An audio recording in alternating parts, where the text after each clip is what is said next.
Ayan, kung nasa Facebook apps na tayo, dito sa may upper right side, yung may tatlong linya, pindutin lang to. Then, pindutin itong say your profile. Dito, sa katabi ng edit profile, yung tatlong tuldok, pindutin lang to. Pindutin itong manage posts. Ayan, then, ito yung makikita mo yung latest post mo. So, para makita natin yung post sa date na gusto natin, dito sa upper left side, yung filters, pindutin lang to.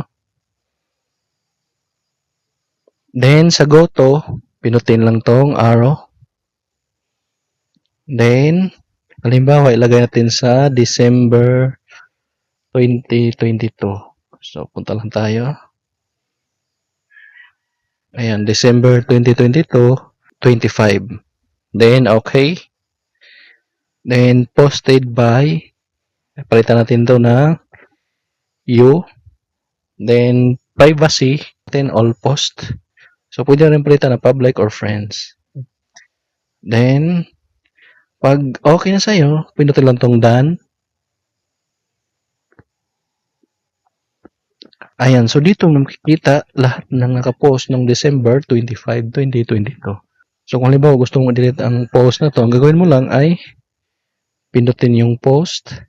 Ayan, then, so dito makikita sa baba ang delete or trash can. So pindutin lang to. Then, delete post, remove selected post permanently. Then delete post. Are you sure you want to delete one post? Then delete post. Ayan, saving changes. Ayan, so, delete na siya. Pwede mo siya palitan ng ibang date kung gusto mo. So, ang gagawin nyo lang ay pindutin ulit itong filters.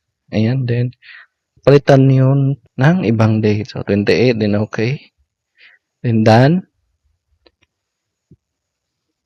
Ayan, so, ito yung post ko nung December 28.